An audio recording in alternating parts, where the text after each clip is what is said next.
Hello dears, ഇന്നത്തെ video യൂട്യൂബർമാർക്കുള്ള video ആണ് കേട്ടോ. അതായത് യൂട്യൂബ് ചാനൽ തുടങ്ങാൻ ആഗ്രഹിക്കുന്ന ഒരുപാട് ആളുകളുണ്ടാവും. അതുപോലെ തന്നെ യൂട്യൂബ് ചാനൽ തുടങ്ങി വെച്ചവരുണ്ടാവും. പിന്നെ ഒരുപാട് നാളുകളായിട്ട് മോണിറ്റൈസേഷനൊക്കെ കിട്ടി പണമൊക്കെ കയ്യിൽ കിട്ടി വന്ന ഒരുപാട് ആളുകളുണ്ടാവും. ഇങ്ങനെ പലതരത്തിലുള്ള ആളുകളുണ്ടാവും. ഇപ്പം ജൂലൈ 15-ാം തീയതി മുതൽ മോണിറ്റൈസേഷനിൽ ഒരുപാട് മാറ്റങ്ങൾ യൂട്യൂബ് വരുത്താൻ പോവുകയാണ്. സ്വന്തമായിട്ട് കോണ്ടന്റ് ക്രിയേറ്റ് ചെയ്യാത്തവരുടെ ചാനലും അതുപോലെ തന്നെ അവരുടെ മോണിറ്റൈസേഷനൊക്കെ സ്റ്റോപ്പ് ആവാൻ പോവുകയാണ്. മറ്റുള്ളവരുടെ കോണ്ടന്റിന് താഴെ നമ്മളുടെ റിയാക്ഷൻ വീഡിയോ ഇട്ടിട്ട് എന്ത് കാര്യം? നമ്മൾ ഹാർഡ് വർക്ക് ചെയ്താലല്ലേ നമുക്ക് കാര്യം ഉണ്ടാവുള്ളൂ. അതുപോലെ സ്വന്തമായിട്ട് കോണ്ടന്റ് ക്രിയേറ്റ് ചെയ്യുക, സ്വന്തമായിട്ട് വോയിസ് ഓവർ ചെയ്യുക, ഇതൊക്കെ ചെയ്യുകയാണെങ്കിൽ അവരുടെ ചാനൽ നിലനിന്ന് പോകും. അല്ലാത്തവരുടെ ചാനൽ കട്ടാവും. അപ്പോൾ എല്ലാവരും ഹാർഡ് വർക്ക് ചെയ്യാൻ ശ്രമിക്കുക.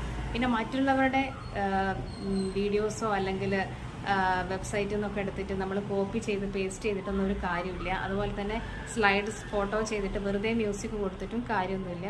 ഇങ്ങനെ ഒരുപാട് സംഗതികൾ അറിയാനുണ്ട് യൂട്യൂബിൽ. വളരെ കുറച്ച് മാത്രമേ ഇവിടെ പറയുന്നുള്ളൂ. അപ്പം തൽക്കാലം നമുക്ക് യൂട്യൂബ് പോളിസിയെക്കുറിച്ച് മാത്രം അറിയാം.